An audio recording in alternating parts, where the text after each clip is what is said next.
हरि ओम ओम सच्चिदानंद रूपाय विश्वोत्पत्त्यादिहेतवे तापत्रय विनाशाय श्रीकृष्णाय वयं नमः।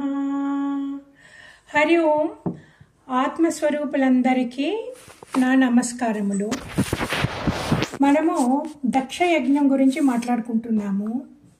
మెయిన్లీ దక్ష యజ్ఞంలో ఇంపార్టెంట్ విషయం ఏమిటి అంటే, మనం నేర్చుకోవాల్సింది ఏమంటే, మనకి ఎవరిదో మైక్ ఆన్ ఉన్నదండి, చాలా డిస్టర్బెన్స్గా ఉంది. చూడండి ఎవరిది. ఇక్కడ అందరిది క్లియర్ గా ఉందా? అక్కడ ఓకే, ఫైన్, రైట్. సో ఇప్పుడు మనం నేర్చుకునేది ఏమంటే రాగద్వేషాల గురించి, రైట్. అందులో ఈర్ష్య అండ్ ద్వేషం. ఈర్ష్య అంటే జెలసీ. ఈ సైకియాట్రిస్టు సైకాలజిస్టు వాళ్ళు రీసెర్చ్ చేశారన్నమాట. సో ఆ రీసెర్చ్ చేసినప్పుడు వాళ్ళకి తెలిసింది ఏమంటే, మనము అన్ని రాగద్వేషాలని మనము ఏదో కొంచెం ట్రైనింగ్ చేసుకొని మనమేమో వీ కెన్ కాంకర్ దాట్. కానీ ఆ జెలసీ, ఈర్ష్య అనేది ఉన్నదే, అదే చాలా కష్టమంట. ఆఖరిని పోయేది జెలసీ ఒక్కటే. సో అంటే మనము ఈ ఈర్ష్యని జయించడము అంత కష్టమని. So scientifically also it is proven. ఈ దక్ష యజ్ఞంలో మనం నేర్చుకునేది ఏమంటే, వాళ్ళకి తెలుసు jealousy is very difficult to conquer అని. బట్ మన పురాణాలు మనకి ఉపాయం చెప్పింది, ఆ జెలసీని మనం ఎలాగా కాంకర్ చేయగలము అనేసి. అదే ఈ కథ రూపంలో మనం వింటున్నామన్నమాట. సో ఎంతవరకు విన్నాము? ఆ దక్షుడి అహంకారము, కోపము, ఈర్ష్యాద్వేషాలతోనే కదా శివుడిని అంత ఇన్సల్ట్ చేశారు. శివుడిని ఇన్సల్ట్ చేసిన కోసమే పార్వతీదేవి ఇంకా తట్టుకోలేక ఆవిడ ఆత్మాహుతి చేసుకున్నారు. తను అగ్నిలో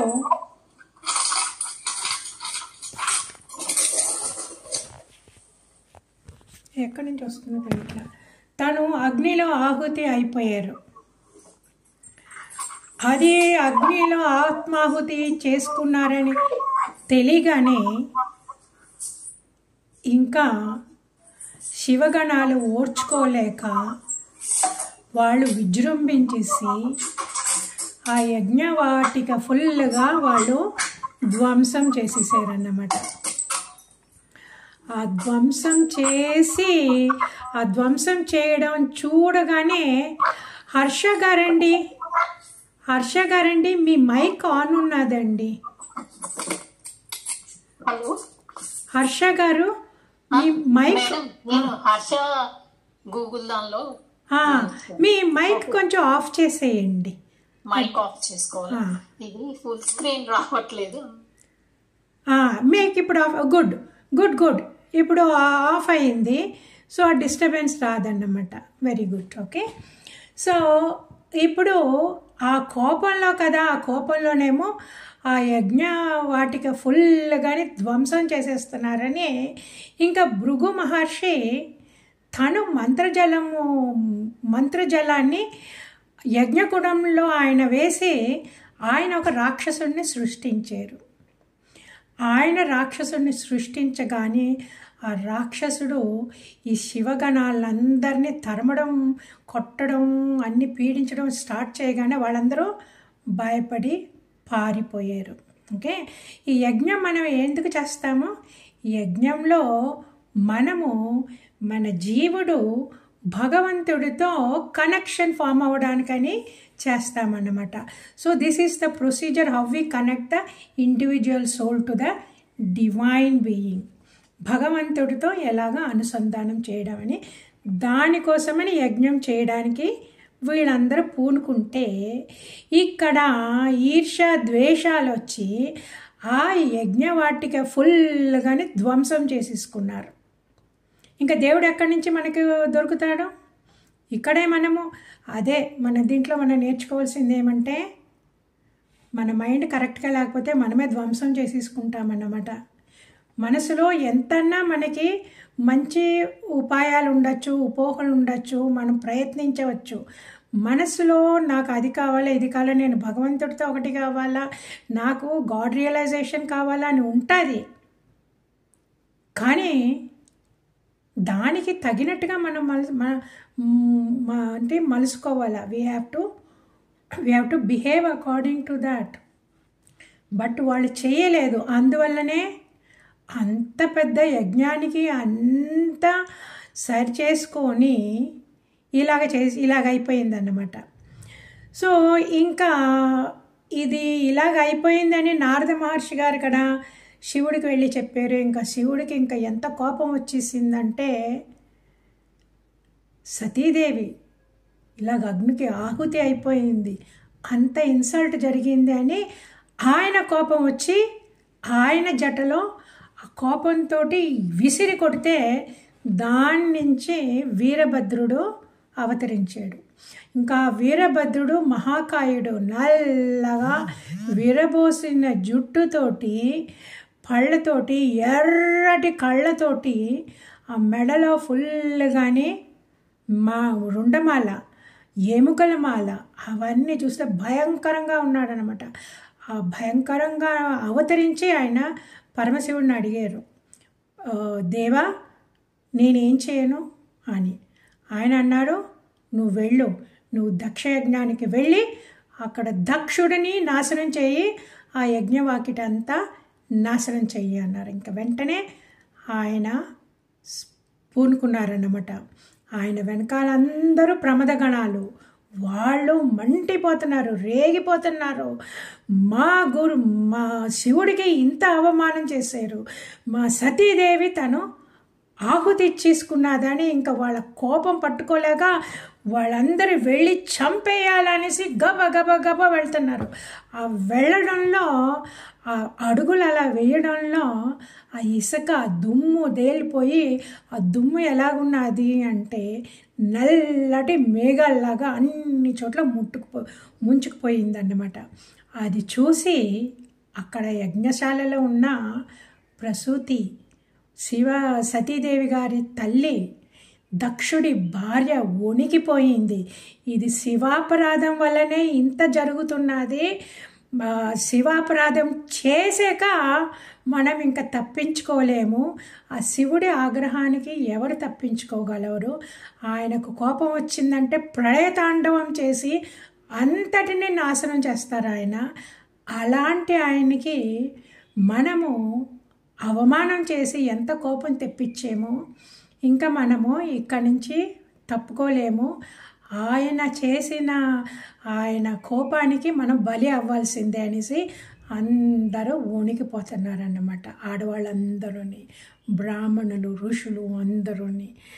ఇంకా వీళ్ళు వెళ్ళారు.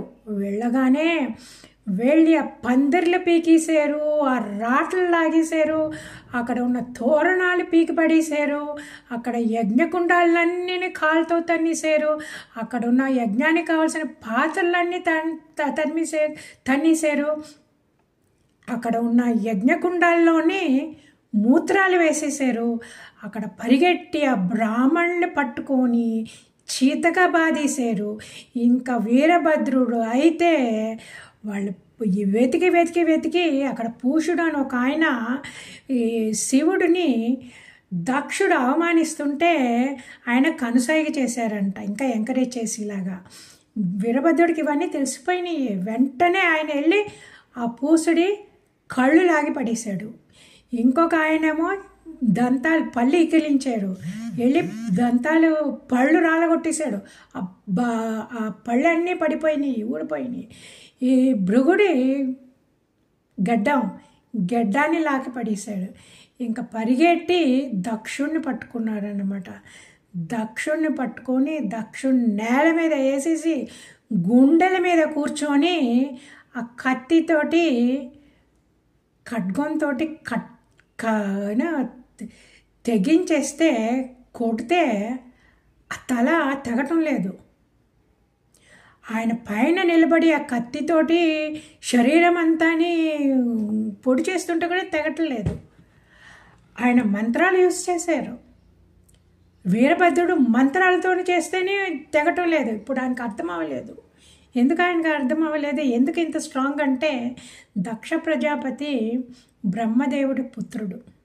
ఓకే, ఆయనకి మంత్రాలన్నీ తెలుసు. వాళ్ళందరూ అనుష్ఠానంలో ఉండేవారు అన్నమాట. ఎప్పుడూ ఆ అనుష్ఠానంలో ఆ మంత్రాల వేదాధ్యయనం చేసుకుంటూ ఉంటారు. ఆయనకి చాలా పవర్స్ ఉన్నాయి. కానీ ఏం ప్రయోజనం? ఈర్ష్య, జెలసీ. ఆ జెలసీ మూలాన ఆయన అంత లెవెల్కి ఎదిగి కూడా వీరభద్రుడి చేత కింద పడించేసి వీరభద్రుడు ఆయన గుండెల మీద ఎక్కి కూర్చున్నాడు అన్నమాట, చంపేయడానికి, తల తెగబడ్డేయడానికి అన్నమాట. ఇంకా కుదరటం లేదు. ఆయన ఏమి చేయలేకపోతున్నారు. ఆయన వెంటనే వీరభద్రుడికి ఈ ఐడియా వచ్చింది. ఏది? యజ్ఞ పశువుని ఒక చోటు ఉన్నది. ఆ యజ్ఞ పశువు ఏంటి, మేకనో గుర్రాన్నో చేస్తారు కదా, వాళ్ళు బలిస్తారు కదా, అది ఒక కర్రతో చేసిందన్నమాట. అది దాంట్లో ఒక డిప్రెషన్ ఉంటారు. దాంట్లో ఈ పశువు తల పెట్టి తల నరుకుతారు. సో దక్షుని అలా లాక్కొని బర అని లాక్కొని దాని మీద పెట్టి ఒక ఏటు వేసేసరికి దక్షుడి తల తెగి కింద పడిపోయింది. అప్పుడు ఆ తల తీసుకొని అక్కడ యజ్ఞకుండంలో ఆహుతి ఇచ్చేశారు. దక్షుడి యజ్ఞము బూడిదైపోయిందన్నమాట. మొండం అక్కడ పడుంది. అది చూడగానే వీరభద్రుడి కోపం కొంచెం చల్లారింది. అంతలోపల ఆ ప్రమద గణాలందరూ ఆ బ్రాహ్మణులని పట్టుకొని వాళ్ళ చేతులు నరికేసి కాళ్ళు నరికేసి నానా హింసలు చేసేసారన్నమాట. చేసి ఇంకా దక్షుడి తల ఇలాగ అగ్నికి ఆహుతి అవ్వగానే వాళ్ళందరూ కాస్త చల్లబడి వాళ్ళు ఇంకా వెనక్కి వెళ్ళిపోయారన్నమాట. వీళ్ళు ఇటే పారిపోయారు, వీళ్ళు వెనక్కి వెళ్ళిపోయారు. ఇదంతా నారద మహర్షి చూసి శివుడికి చెప్పారు. ఓకే, సో వీళ్ళు వెళ్ళి లోపల వీళ్ళు వెళ్ళిపోయారు కదా. ఇంకా మిగిలిన బ్రాహ్మణులు, ఋషులు, దేవతలు వాళ్ళందరూనే బ్రహ్మదేవుడి దగ్గరికి వెళ్ళారు. బ్రహ్మగారికి చెప్పడానికి, ఇలాగా దక్షయజ్ఞంలో ఇంత అయ్యింది, శివుడినేమో ఇంత అవమానపరిచాడు దక్షుడు, అలాగా అందువల్ల సతీదేవి తన ఆహుతి ఇచ్చేసింది. ఆహుతి ఇచ్చేసుకోగానే వీళ్ళందరి కోపం వచ్చి ఇలాగ వీరభద్రుడు వచ్చి దక్షుడి తల నరికేశాడు. ఇప్పుడు యజ్ఞం సగంలో ఆగిపోయింది. ఆ యజ్ఞాన్ని పూర్తి చేయాలా, ఏం చెయ్యడము అనేసి. యజ్ఞం మధ్యలో ఆగకూడదు. ఎందుకంటే మన యజ్ఞాలు మనలో ఆగడం, దట్ ఈస్ డిఫరెంట్ లెవెల్. వాళ్ళు దేవతలు చేసి this is with very high level. Because they are worshipping the cosmic power. భగవంతుణ్ణి, ఆదినారాయణ్ణి వర్షిప్ చేస్తున్నారన్నమాట. ఆయన కృప ఉండాలి. కృప లేకపోతే వీళ్ళు ఈ ప్రపంచంలో ఉన్న ప్లానెట్స్, సీజన్స్ అవన్నీ ఉన్నాయి చూడండి, అవన్నీ సక్రమంగా వెళ్ళవు. వీళ్ళందరూ అడ్మినిస్ట్రేటర్స్ లాగా అన్నమాట. ఈ అధిపతులందరూ, ఈ ప్రజాపతులు వాళ్ళందరూని భగవంతుడు అపాయింట్ చేసిన అడ్మినిస్ట్రేటర్స్. వాళ్ళు భగవంతుడి ప్రకారం, ధర్మం ప్రకారం వాళ్ళు నడుచుకోవాలి. అప్పుడే ప్రకృతి సక్రమంగా నడుస్తుంది. అందుకే వీళ్ళందరూ యజ్ఞాలు చేసి భగవంతుడి కృపకి అప్పుడప్పుడు తీసుకుంటారనమాట. చెయ్యాలి, రెగ్యులర్గా చెయ్యాలి అది. సో బట్ ఇప్పుడు ఇలాగ అయిపోయింది కదా, ఆ యజ్ఞం మధ్యలో ఆగిపోయింది. ఇంకా ప్రళయం వచ్చేస్తుంది, రావాల్సిన టైంకి ముందే ప్రళయం వచ్చేస్తుంది, అన్ని జీవరాశులందరూ అల్లాకల్లాలం అయిపోతాయి అనేసి వీళ్ళందరూ పరిగెట్టారు. బ్రహ్మదేవుడికి దగ్గరికి పరిగెట్టగానే బ్రహ్మగారు అన్నారు, నాకు తెలిసింది శివుడికి ఎప్పుడు యజ్ఞభాగము ఇవ్వను అని దక్షుడు శాసించాడో అప్పుడే నాకు తెలుసు ఇలాంటి విధ్వంసం ఏదో జరుగుతుందని. అందుకే నేను మహావిష్ణువు మేము యజ్ఞానికి రాలేదు, అనుకున్నంత అయ్యింది, ఇప్పుడు నేనేమి చేయలేను. ఆ శివుడికి అపరాధం చేసిన దానికి మీరు శివుడి దగ్గరికే వెళ్ళాలా, ఆ శివుడినే మీరు క్షమాపణ కోరాలా, రండి మన అందరం వెళదాము అనేసి అందరూ అడిలిపోతున్నారు. అయ్యో ఇంకా శివుడి దగ్గర ఇప్పుడు వీరభద్రుడినే మేమేమో ఆపలేకపోయేమో, ఇంకా శివుడు ఇంకా ఎంత కోపంలో ఉంటాడో అని అందరూ గజగజలాడుతున్నారన్నమాట. ఇప్పుడు బ్రహ్మదేవుడు అన్నారు, మనం చేసిన తప్పు చేసేసాము, ఇంకా మనకి వేరే విధి లేదు, మనం వెళ్ళి తీరవలసిందే రండి అనేసి వాళ్ళందరూ వెళ్ళారన్నమాట. వెళ్తే ఎక్కడికి వెళ్ళారు? కైలాసానికి వెళ్ళారు. ఆ కైలాసం ఎలాగున్నదంటే ఇంకా ఎంత అందంగా ఉన్నది అంటే బ్యూటిఫుల్ బ్యూటిఫుల్ ట్రీస్, మంచి మంచి జలపాతాలు, బ్యూటిఫుల్ గుహలు, పెద్ద పెద్ద చెట్లు పళ్ళతో నిండిపోయి ఒరిగిపోతున్నాయి. పువ్వులు, రకరకరకాల పువ్వులు, పుష్పాలు, చెట్లు, ఆ తీగలు, చిన్న చిన్న ష్రబ్స్, దాంట్లో వచ్చిన పరిమళాలు, దానికి చాలకుండా ఔషధి మూలికలు కూడా ఉన్నాయి. ఆ ఔషధి మూలికల దగ్గర నుంచి వచ్చే సువాసన వేరే, పుష్పాల నుంచి వచ్చే సువాసన వేరే, బాగా పండిన ఫలాల నుంచి వచ్చిన సువాసన వేరే. ఇవన్నీ కలిసి ఇంకా ఎలాగుంటుందో ఊహించుకోండి. ఇంకా ఎంత చక్కగా ఉన్నదంటే ఆ సెలయేళ్ళు పారుతూని అక్కడ పక్షులందరి కిలకిలా రావంతో లేడులు పరిగెడుతూ, ఏనుగులు, అన్ని జింకలు అన్నీ అక్కడి నుంచి ఇక్కడికి, ఇక్కడి నుంచి అక్కడికి తిరుగుతూ ఉన్నాయన్నమాట. అంత చక్కగా ఆహ్లాదకరంగా ఉన్నది ఆ కైలాసం. అక్కడ ఒక నది, ఆ నది అలకానంద, ఆ నంది పేరేమో అలకానంద. ఆ అలకానంద నది పక్కన అలకాపురి అని ఒక గ్రామం ఉన్నది. ఆ గ్రామం బ్యూటీ ఇంకా వర్ణించలేము. ఆ గ్రామంలో కొంచెం లోపలికి వెళ్తే అక్కడ ఒక పెద్ద మర్రి చెట్టు ఉన్నది అన్నమాట. చాలా పెద్ద మర్రి చెట్టు, ఎంత 100 యోజనాల వెడల్పు. ఓకే, అంత పెద్ద మర్రి చెట్టు ఉంటే ఆ మర్రి చెట్టు కింద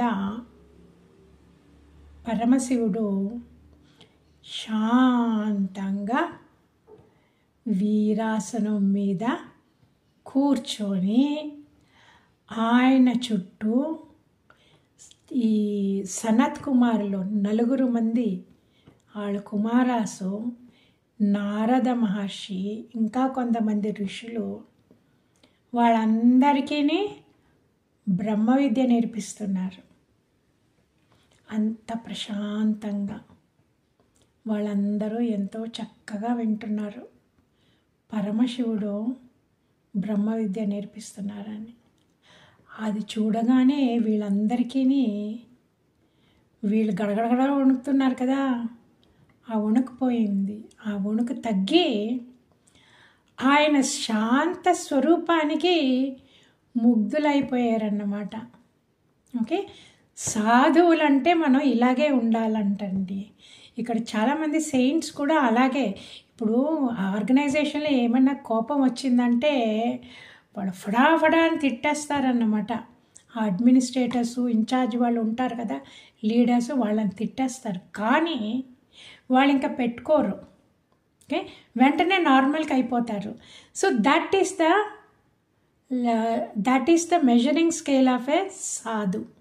ఓకే, నార్మల్గా ఏమంటే, ఆర్డినరీగా వాళ్ళు ఏమంటే, ఇప్పుడు ఏదైనా అయ్యింది, ఎవరో ఏమన్నారు అంటే ఆ కోపం పెట్టుకుంటామన్నమాట. ఆ కోపం పెట్టుకొని లోపల ఇలా రగులుతూ ఉంటాము. ఇంకా కొంతమంది అయితే ఇది ఎప్పుడో ఒక 30 ఏళ్ళ క్రితం, 40 ఏళ్ళ క్రితం అయ్యేందుకు దాన్ని కూడా పెట్టుకొని ఇంకా రగులుతూ ఉంటారంట. ఆ మనిషి జ్ఞాపకం వచ్చినన్నే వాడు ఏం చేశాడు తెలుసా, 1950లో ఏమైంది తెలుసా అని మొదలెడతారు. వాళ్ళు పాపిలు అంట. ఇంత జ్ఞాపకం పెట్టుకొని ఇన్ని సంవత్సరాల తర్వాత కూడా వాళ్ళని ఆడిపోసుకోవడానికి మహాపాపులు అలాగే ఉంటారంట. కానీ సజ్జనులు ఏదైనా అయ్యింది అంటే వాళ్ళు వెంటనే చెప్పడమో ఇదో మొహం మీద అనేయడమో చేసేసి ఇంకా ఏమీ అవ్వనట్టు నార్మల్గా ఉంటారు. So they are spiritually evolved people.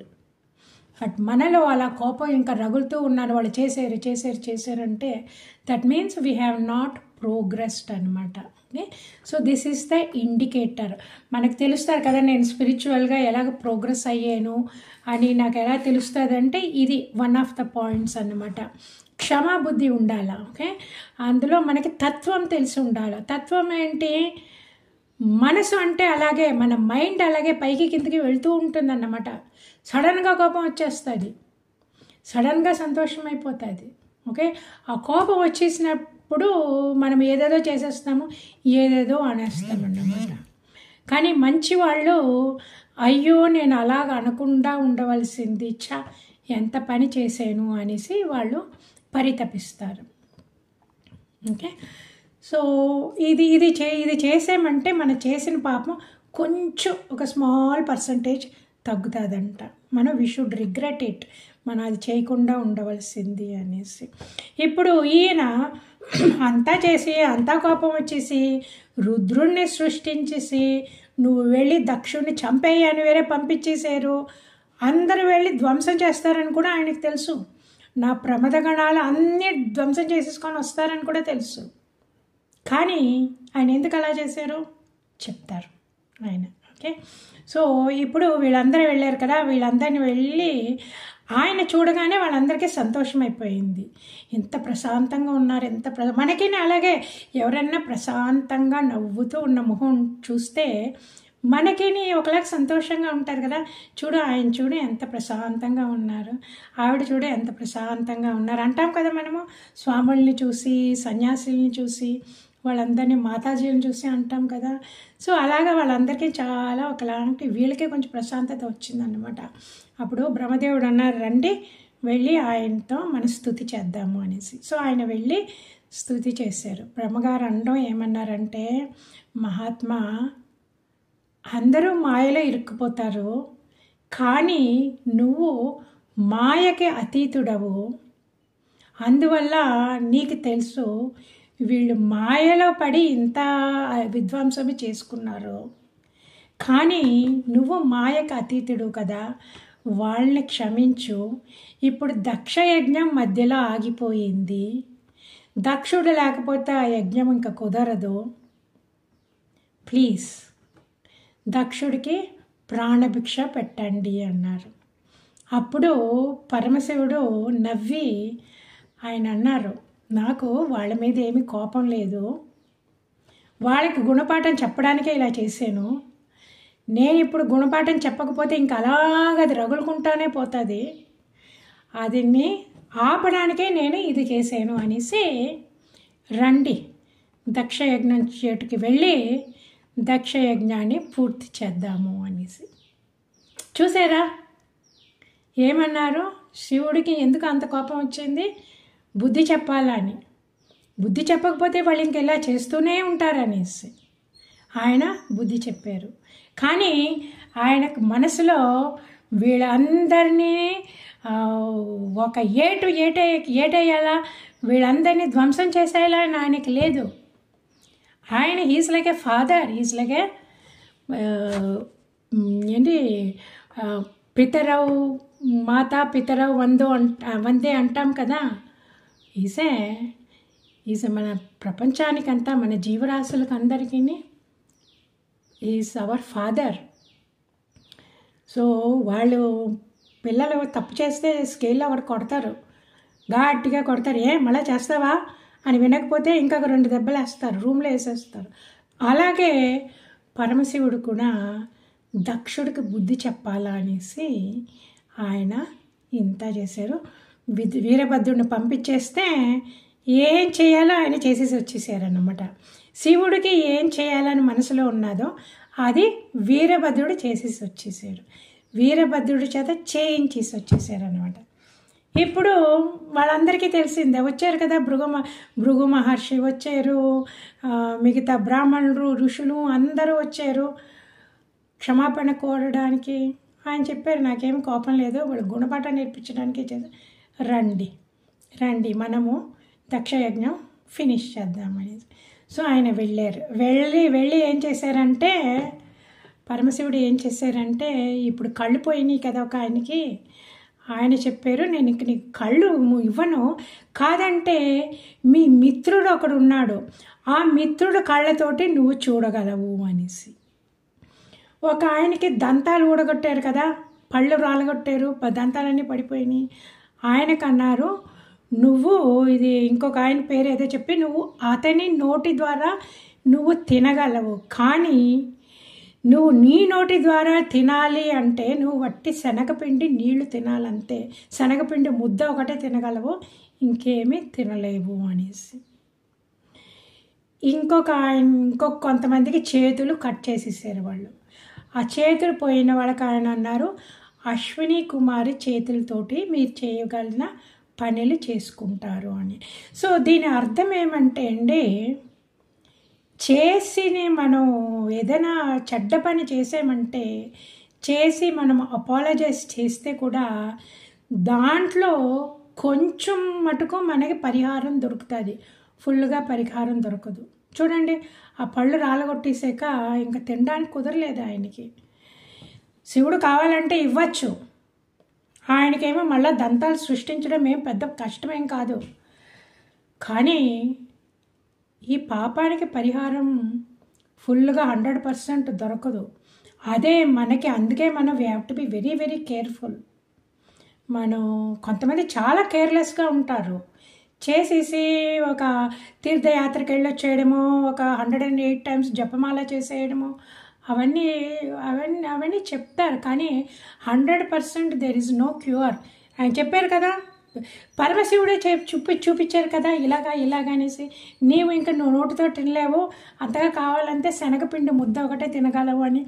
ఎవరు శనగపిండి ముద్ద తినగలరండి? So he has to go through that, చేసిన పాపానికి. ఇప్పుడు ఇంకా ఇవన్నీ చేశారా, భృగుడికేమో మేకగడ్డం ఇచ్చారు.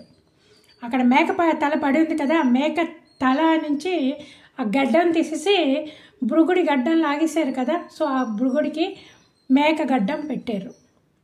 ఇప్పుడు దక్షుడికి మేక తలని అతికించారన్నమాట. ఓకే, దక్షుడికి మేక తలని అతికించారంటే చూడండి, దక్ష ప్రజాపతి ఇంటెలిజెన్స్ లెవెల్ ఎంత,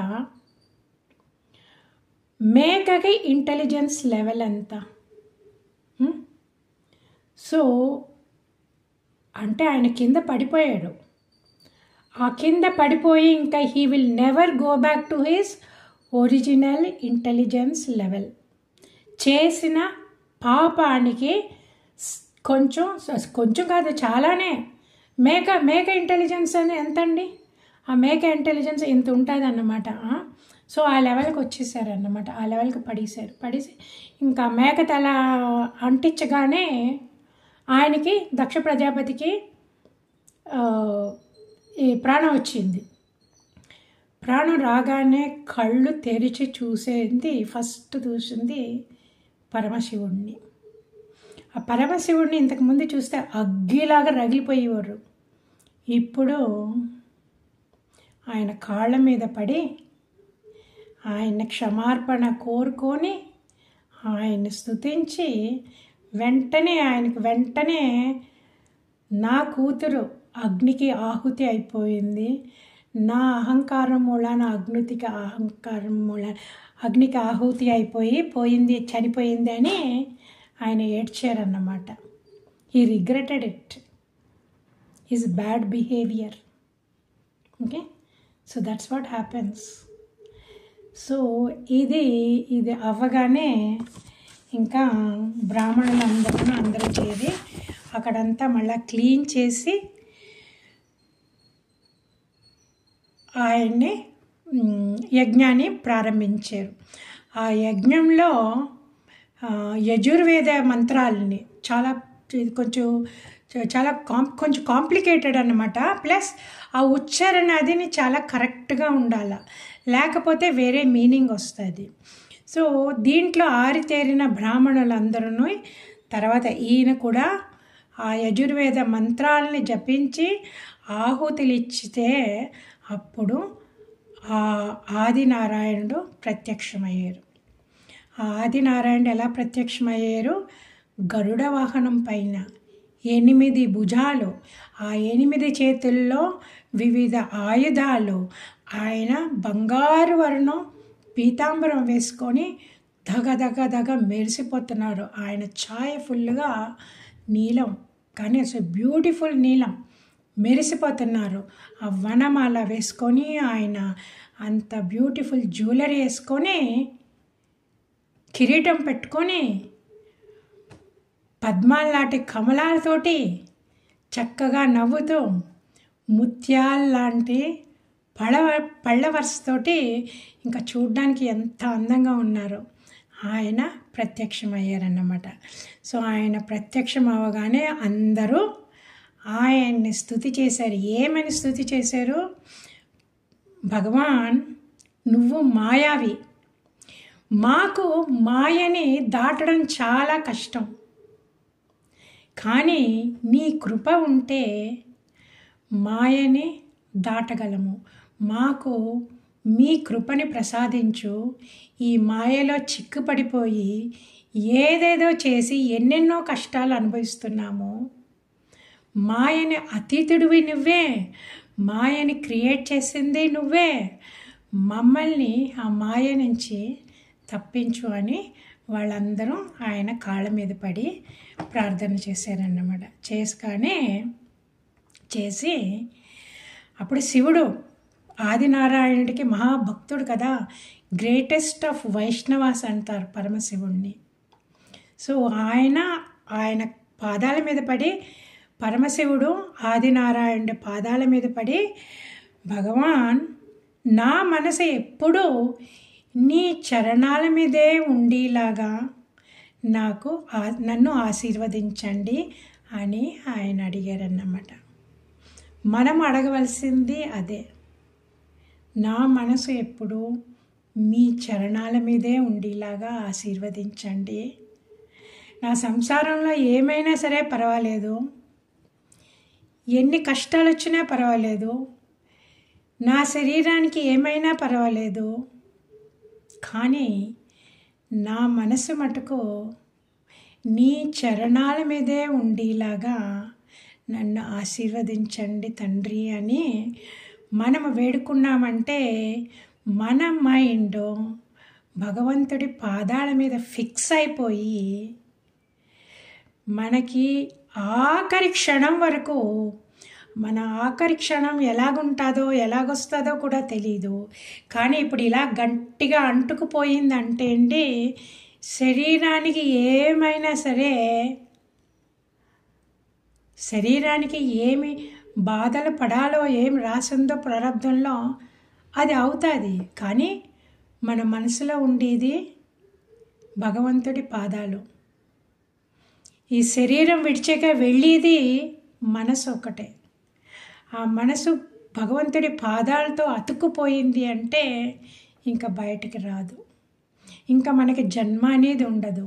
మనం ఇంకా ఇలాంటి జన్మ మృత్యువులో ఈ సైకిల్లో ఇంకా కొట్టుమిట్టుకొని కష్టపడవలసిన అవసరం ఏమీ లేదన్నమాట. అందుకే ఈ కథలో చూపించారు పరమశివుడు. మనకంతా శివుడు అంటే మనకి భగవంతుడే కదా, భగవంతుని ఈయన వీళ్ళందరూ గుణావతారాలు. కానీ అసలు ఆధారం ఎవరు? ఆదినారాయణుడు, బ్రహ్మన్. ఆ భగవాన్ ఒక శరీరం దాల్చి ఆదినారాయణుడు రూపంలో వచ్చాక ఈయన ఇది అడిగారన్నమాట. మనందరికీ చెప్పడం, మీరు ఇలాగ అడగండి, ప్రార్థన అంటే ఇలాగ చెయ్యాలి అనేసి అన్నమాట, మనకి పాఠం నేర్పించడం. ఈ దక్ష యజ్ఞంలో ఇవన్నీ అయినాయి చూసారా, ఇంత గందరగోళం. అవి మనకి ఏం చెప్పడం అంటే, మీలో ఉన్న రాగద్వేషాలు మీరు జయించకపోతే మీరు ఇలాగ కింద పడిపోతారు. ఇది ఏమో ఆ కాలంలో జరిగింది, ఆ లెవెల్లో జరిగింది. బ్రహ్మదేవుడు ఉన్నారు, శివుడు ఉన్నారు, వాళ్ళందరినీ ఎలాగో గట్టెక్కిచ్చారు. మనల్ని గట్టెక్కాలంటే మనం ఆ సైకిల్లో అన్నమాట ఇంకా పడిపోవాలా. మళ్ళా మనకి మనుష్య శరీరం రావాలంటే 10,000 సంవత్సరాలు. ఆ 10,000 సంవత్సరాలు మనం ఇంకా ఎన్ని అనుభవించాలో మనకే తెలియదన్నమాట. సో అవన్నీ మనకొద్దు. పరమశివుడు ఏమని అడిగారో మనం కూడా అదే అడుగుదాం భగవంతుణ్ణి. ఆ పాదాలని మన మనసులో ఎప్పుడు పెట్టుకుందాం. ఆ శ్రీచరణాలు ఎప్పుడు మన హృదయంలో ఉండాలి.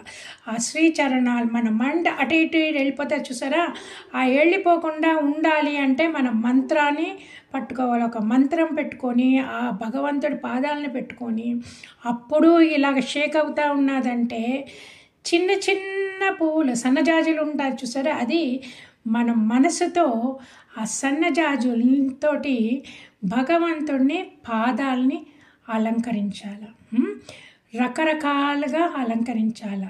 రకరకాల చిన్న చిన్న పుష్పాలతో ఏదేదో డిజైన్ లాగా అలంకరించి హారతి ఇచ్చి మళ్ళా అది ఆ పువ్వులంతా తీసేసి మళ్ళా ఇంకొకలాగా అరేంజ్మెంటు ఇలాగ చేస్తూ ఉన్నామంటే ఒక లెవెల్ వచ్చాక ఏమవుతుందంటే మన మైండ్, ఇవన్నీ యాక్టివిటీ అన్నమాట, ఇవన్నీ ఆలోచనలు, కానీ మంచి ఆలోచనలు.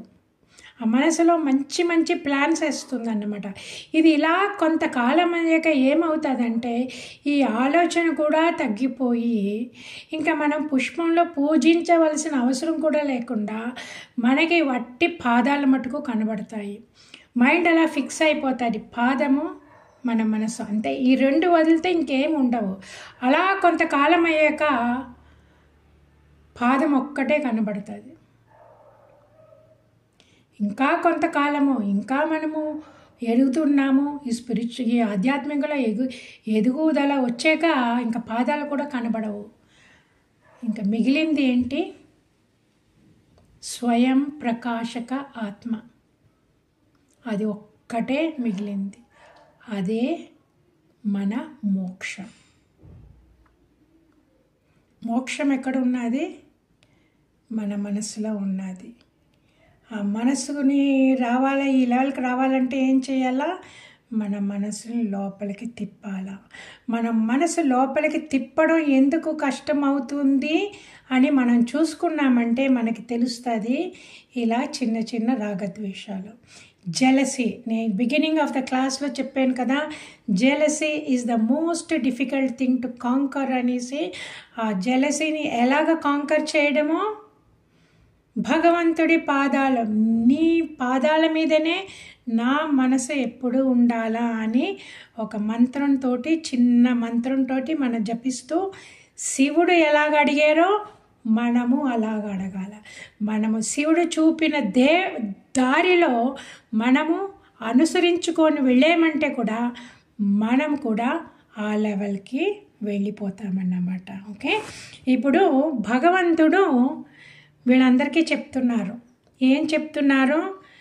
నేనే సృష్టికర్తను, ఒరిజినల్ సృష్టికర్త అన్నమాట. ఓకే, బ్రహ్మదేవుడు కాదు, బ్రహ్మని సృష్టించిన ఆయన.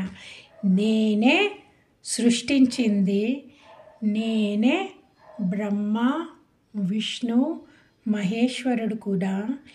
ఇవన్నీ ఈ సృష్టి స్థితి లయం చేసేదంతా నా వల్లనే జరుగుతుంది. మీరు ఎవ్వరి పట్ల రాగద్వేషాలు ఉంచుకోకూడదు, ఎందుకంటే అన్నీ నేనే, అన్ని జీవరాశుల్లో ఉండేది నేనే. ఓకే, ఆయన ఏమన్నారు? ఎవ్వరి పట్ల కూడా రాగద్వేషాలు ఉండకూడదు అని భగవంతుడు చెప్పారు.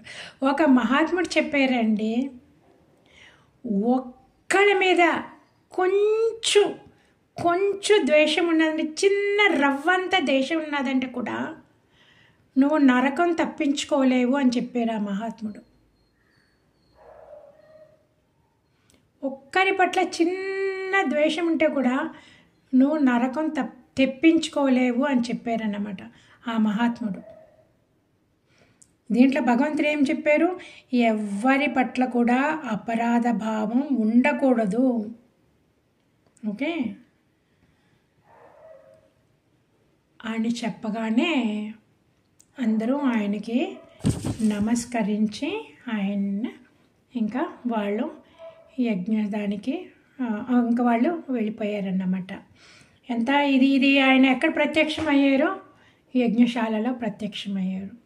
ఎవరికి ప్రత్యక్షమయ్యారు? అక్కడ అందరికీ ప్రత్యక్షమయ్యారు. మెయిన్గా వచ్చింది ఎవరికి? దక్షుడికి.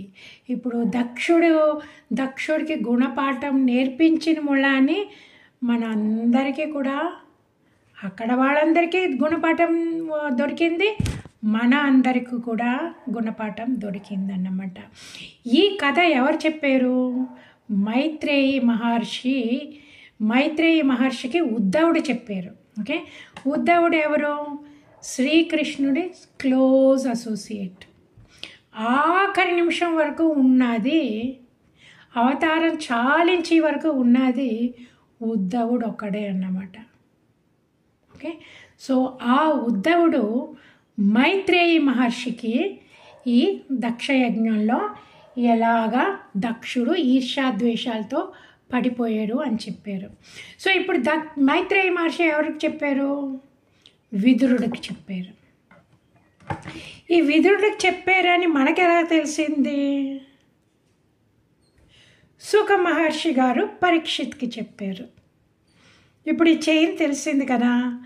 ఒరిజినల్గా ఉద్ధవుడేమో మైత్రేయి మహర్షికి చెప్పారు, మైత్రేయి మహర్షి ఏమో విదురుడికి చెప్పారు. ఈ విదురుడి కథ ఏమో సుఖ మహర్షి గారు, భాగవతం చెప్పిన సుఖ మహర్షి గారు పరీక్షిత్ మహారాజ్, ఇంకా చనిపోతున్నారు కదా పరీక్షిత్ మహారాజు, సో పరీక్షిత్ మహారాజ్కి చెప్పారు. ఆ పరీక్షిత్ మహారాజ్ దగ్గర నుంచి, ఆ సుఖ మహర్షి దగ్గర నుంచి మన వరకు వచ్చిందన్నమాట. It is the most auspicious కథ. అది ఫలశ్రుతి ఏమంటే, మనం మనశుద్ధితో విన్నామంటే మన పాపాలన్నీ తొలగిపోతాయంట. సో మనశుద్ధి is very important. Purity of mind is very important. ఆ ప్యూరిటీ ఆఫ్ మైండ్ అంటే ఇంకా రాగద్వేషాలు లేకి క్షమాబుద్ధి మనం నేర్చుకోవాలన్నమాట.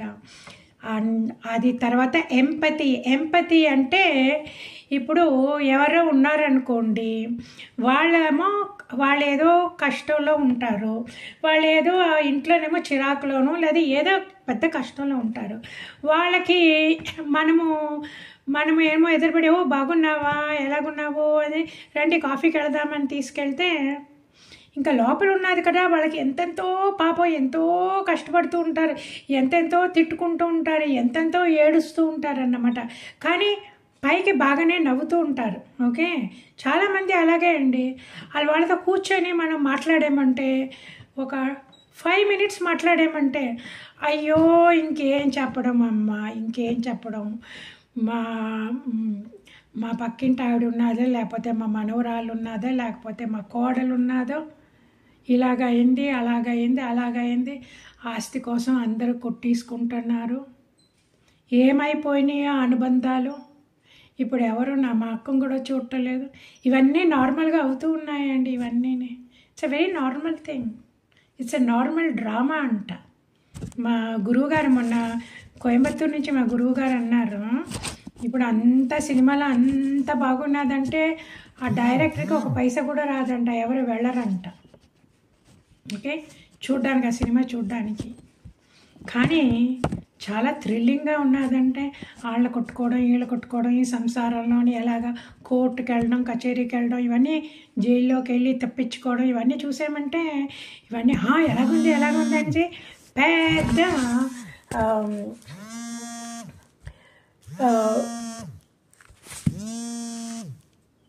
పెద్ద క్యూ పెట్టుకొని వెళ్తారన్నమాట. సో అందుకే ఇట్ ఈస్ వెరీ ఇంపార్టెంట్. మనకిని వస్తుంది, మనకిని చాలా పాఠాలు నేర్చుకుంటాము. మనమేమో ఆధ్యాత్మికంగా ఉన్నాము అనేసి 100% అవ్వలేము, చాలా చాలా కష్టం.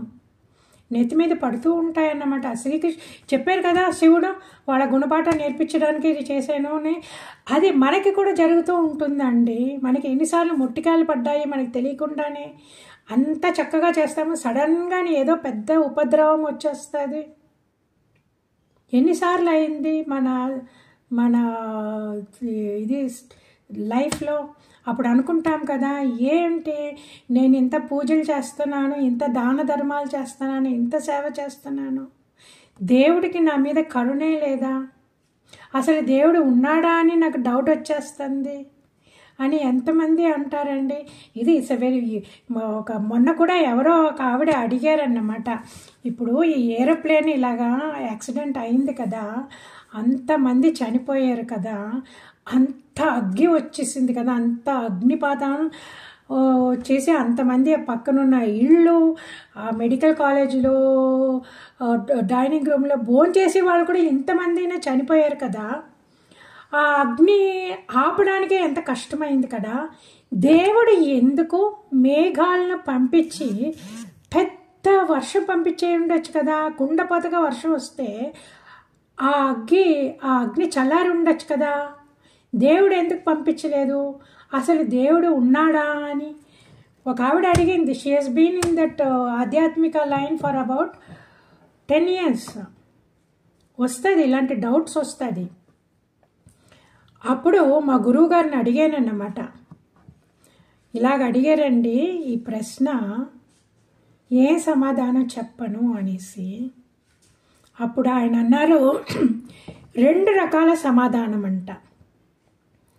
ఓకే, ఈ మాయలో ఉండి మన సమాధానం చెప్పాలంటే ఎలాగంటే, మాయలోంచి సమాధానం చెప్పాలా ఎలాగంటే, మాయలో ఏమవుతుంది, మాయలో పుడతాము, పెరుగుతాము, రోగాలు వస్తాయి, చనిపోతాము.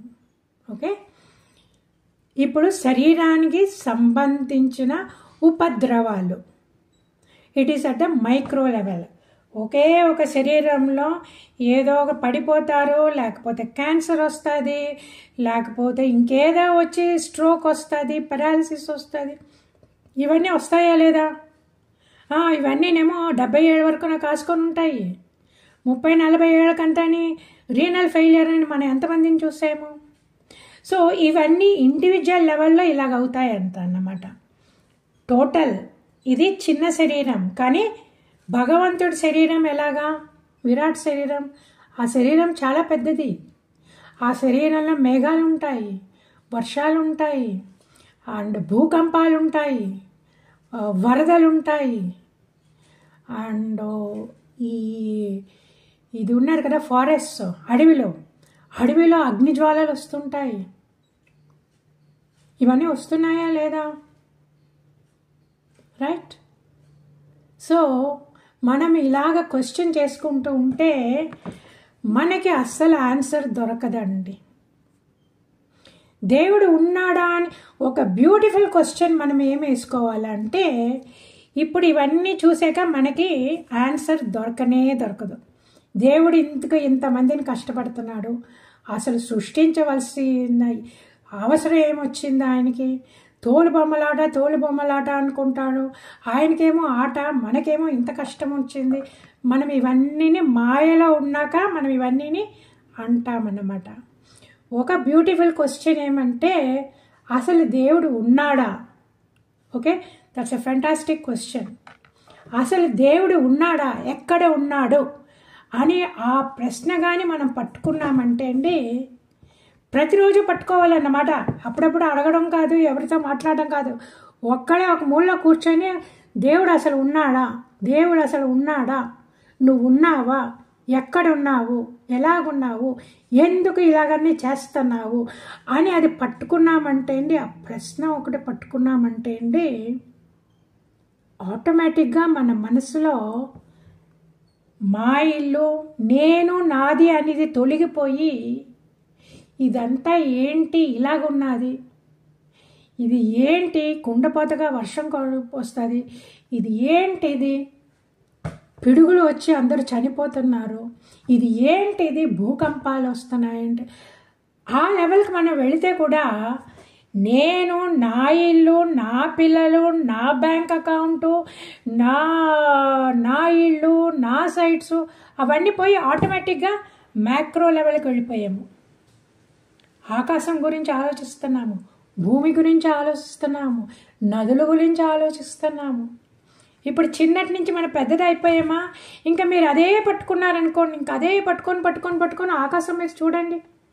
ఇప్పుడు ఆటోమేటిక్గా ఆకాశం చూడగానే అనిపిస్తుంది ఆ చంద్రుడు, సూర్యుడు, ఆ నక్షత్రాలను మినుకు అనడం, అవి ఎందుకు డే టైంలో ఎందుకు కనబడటలేదు, ఎంత దూరంలో ఉన్నాయి.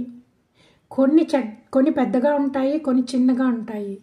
కొన్నిటి బ్లూ కలర్ ఉంటాయి, నక్షత్రాలు చూసారా, కొన్నిట్లో బ్లూ కలర్ కనబడతాయి, కొన్నిట్లో రెడ్ కలర్ కనబడతాయి, కొన్నిట్లో గ్రీన్ కలర్ కనబడతాయి. చూసారు కదా, అది చూస్తూ ఉంటే మనకి తెలుస్తుంది.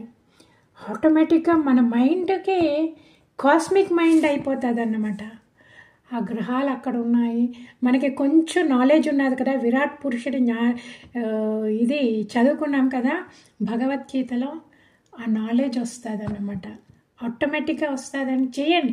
బ్యూటిఫుల్, రిజల్లీ ఇట్స్ ఎ బ్యూటిఫుల్ ఎక్స్పీరియన్స్. ఇంకా అలాగొచ్చి ఇంకా మన సృష్టిని చూసి ఇవన్నీ ఏడడం, తిట్టడం అన్నీ మర్చిపోతాము. ఆ సృష్టిని చూసి ఆ సృష్టిలోనే తన్మయత్వం పొందిపోతాం మనము. ఈ గ్రహాలన్నీ ఇలాగున్నాయి, ఎంత చక్కగా ఉన్నాయి, అవి ఎలా కింద పడకుండా అలాగే ఎలా తిరుగుతూ ఉన్నాయి, ఆ ఏ ఆకర్షణలో అలాగ తిరుగుతూ ఉన్నాయి. ఆ ఋతువులంతా ఎంత చక్కగా ఉన్నాయి, ఎంత బ్యూటిఫుల్ అరేంజ్మెంటు ఈ నేచరు అనుకుంటామా? ఓకే, అది అనుకుంటూ మన రాగద్వేషాలు తగ్గిపోతాయి, మన దుఃఖం తగ్గిపోతుంది. ఆ దుఃఖం తగ్గగానే ఇంక ఇలా మైండ్ ఎక్స్పాండ్ అయింది కదా. ఆ గ్రహాలను చూడడం, నక్షత్రాలను చూడడం, మనకు కొంచెం నాలెడ్జ్ ఉన్నది. మనం క్రియేషన్లో బ్రహ్మగారి చెప్పారు కదా, అవన్నీ వస్తాయి, మైండ్కి వస్తాయి. వచ్చాక అప్పుడు ఏంటి, మాయా సహిత బ్రహ్మన్. ఈ ప్రపంచం ఏమిటి, మాయతో కూడిన బ్రహ్మన్. బ్రహ్మన్ ఎవరు, ఆత్మ మాయతో కలిసి ఈ ప్రపంచంలాగా కనబడుతుంది. మాయ అంటే ఇదే. మాయ అంటే సముద్రంలోని అలలు. మీరు ఎక్కడైనా సముద్రం చూసారా, అలల లేని సముద్రం. మన సముద్రాన్ని వెళ్ళడానికి కారణం ఆ అలల్ని చూడ్డానికే. ఆ అలల్ని చూసినప్పుడు మన మనసు ఎంత ప్రశాంతంగా అవుతుందండి. ఆ అలల్ని చూడ్డానికి మనం వెళ్తామన్నమాట. ఇంత ఇది కలిగా వాళ్ళు మనం వెళ్ళక్కర్లేదు. ఇప్పుడు ఇంత లెవెల్కి వచ్చేసాం కదా మన ఇమాజినేషన్లో. అప్పుడు ఆ సముద్రం జ్ఞాపకం రాగానే, అలల జ్ఞాపకం రాగానే, మాయ అంటే ఇదే. భగవంతుడు సృష్టించిన మాయ అంటే ఇదే. పైకి వెళ్ళడం, కిందకి రావడం, పైకి వెళ్ళడం, కిందకి రావడం. ఓకే, మనం మాయలో ఉన్నంత వరకు అలాగే ఉంటుంది. అది ఆయన సృష్టించింది. ఎందుకు ఇలా సృష్టించారు అంటే, మన జీవులందరినీ, ఆ జీవాలందరికీ తెలియాలా, లైఫ్ ఈజ్ మిజరబుల్, నాకు ఇంకా ఈ జీవితం వద్దు, భగవంతుడా నాకు నువ్వే కావాలా అని శరణుజొచ్చి, అప్పుడే మనకి వేదాంతం అర్థమయ్యేదన్నమాట. విట్నెస్ కాన్షియస్నెస్ అంటారే, మనము మనస్సు నుంచి మనం బయటకు రావడం. ఓకే, మనసు అలా లోపల తిప్పుకొని ఇంకా మన రాగద్వేషాలనంతా కంట్రోల్ చేసుకొని స్థిత ప్రజ్ఞ లెవెల్కి వెళ్ళామంటే, స్థిత ప్రజ్ఞ మనం చదివాం కదా 2nd చాప్టర్లో. అప్పుడు మాయ నుంచి మనం బయటపడతాం. అదే అన్నారు కదా, మాయ నుంచి బయటపడడం ఎవరికి కుదరదు, ఎవరి వల్ల కాదు. నిన్ను ఆశ్రయించితే తప్ప మేము మాయ నుండి తప్పుకోవడం చాలా కష్టం. ఓకే, సో ఇదే అన్నమాట. మనము భగవంతుడు ఉన్నాడా లేడా అండ్ భగవంతుడిని తిడితే కూడా పర్వాలేదు, కానీ అది వదలకూడదు. ఇంకా అలాగన్నామంటే మైండ్ ఎక్స్పాండ్ అయిపోతుంది. We will fall in love with Bhagavan. We will fall in love with Bhagavan to such an extent, నేను ఉన్నానని కూడా మర్చిపోయి, అబ్బా అంతా నీ క్రియేషనే, అంతా నీ సృష్టి, ఎంత అందంగా సృష్టించేవు, ఆ పక్షుల కిలకిల రావాలి ఎంత బాగున్నాయి, ఆ రంగులు ఎలాగున్నాయి, ఆ పుష్పాలు ఎలాగున్నాయి, ఆ ముట్టుకుంటే ఎంత చక్కగా ఉన్నాయి, ఆ సువాసన ఎంత బాగున్నాయి, ఆ పళ్ళ రకాలేంటి, ఆ రంగులేంటి, ఆ షేప్ ఏంటి, ఆ రుచి ఏంటి, ఇంకా అలాగ వెళ్ళిపోతామండి. ఇంకా స్టాప్ అని ఉండదన్నమాట. We cannot stop it. ఎందుకంటే భగవంతుడి సృష్టిని మనమంతా తెలుసుకోగలమా? ఒక జన్మ చాలదు, కానీ మైండ్ అలా వెళ్ళిపోతుంది అన్నమాట చక్కగా. It's a beautiful state. చెప్పారు కదా, నిన్ను ఆశ్రయించిన వాడు మటుకు మాయ నుండి తప్పించుకోవడానికి కుదురుతుంది అని. సో మనమంతా ఆయన పాదాలని మనసులో ఎప్పుడూ పెట్టుకొని మిగతా పనులని చేసుకుంటూ ఉండాలి. Mind should come to the centre. ఇప్పుడు సర్కస్లో ఆ సింగిల్ వీల్ పెట్టుకొని ఆ రోప్ మీద ఎలాగ బ్యాలెన్స్ చేస్తారండి? ఎంత ప్రాక్టీస్ చేస్తారు? అది చేసి ఎంత చక్కగాని ఆవిడ ఒక్కటే సింగిల్ వీల్ మీద బ్యాలెన్స్ చేయడం కాదు, తల మీద ఇంకొక ఇద్దరిని ఎట్టుకొని ఇంకా వాళ్ళు ఏదేదో చేస్తూ ఉంటారన్నమాట. సో ఎంత ప్రాక్టీస్ చేస్తారు? మనం అంత ప్రాక్టీస్ చేయాలా? మనం అన్ఫార్చునేట్లీ మనము ఈ స్పిరిచువల్ లైన్లో ఉన్నాము అనుకుంటాం, కానీ మన spiritual Sadhana is very diluted అండి. మనం అది తెలియాలా, ఫస్ట్ మన తప్పు తెలుసుకోవాలా. మనది చాలా డైల్యూటెడ్. మన మనసు ఇలాగ కేంద్రీకరించేమా 100% ఆఫ్ ద టైం మనం భగవంతుడి పాదాలని చూస్తున్నామా? మనం భగవంతుడి పాదాలు మనకి 100% ఆఫ్ ద టైం కనబడటం లేదు అంటే మన సాధన ఇంకా చేయాలా, ఇంకా చేయాలా, ఇంకా చేయాలని. సాధన చేయడం ఇస్ వెరీ ఈజీ. ఆయన చెప్పింది, నా నామం జపించు, నా రూపం చూడు, అంతే. కొంచెం సేవ చెయ్యి. కావలసిన ఎవరో ఉంటారు కదా పక్కనే, పక్క ఇంట్లో వాళ్ళో లేకపోతే తెలిసిన వాళ్ళు, లేకపోతే ఆ పక్కన బోల్డ్ అని అనాథాశ్రమాలు, బోల్డ్ అని డిసేబుల్డ్ ఆర్గనైజేషన్స్, వాళ్ళకి అప్పుడప్పుడు వెళ్ళి కాస్త తిండి ఏదో ఒక గ్రోసరీసో ఏదో ఒక ఫ్రూట్సో అవి ఇస్తే కూడా చాలు. ఓకే, మనకు వయసు అయిపోయింది, మనం ఇంకా తిరగలేము, ఏమీ చేయలేము, బట్ దాట్ ఈజ్ ఇనఫ్. వాళ్ళ జిహ్వకి మనం పండు ఇచ్చేయమంటే, లేకపోతే ఏదో ఒకటి ఇచ్చేయమంటే, ఏదో బెల్లం అది ఇచ్చి కొంచెం పాయసం చెయ్యప్ప అని వాళ్ళకి ఇచ్చేయమంటే, వాళ్ళ జిహ్వకి వెళ్ళి తగిలిందంటే, అహం వైశ్వానరో భూత్వా ప్రాణినాం దేహమాశ్రిత, మన భగవంతుడికి నైవేద్యం పెట్టిస్తున్నట్టు అన్నమాట. ఓకే, ఆ జీవుడు సంతోషం ఉంటుంది. స్వీట్గా ఒక మామిడి పండు తింటే ఎంత చక్కగా ఉంటుందండి.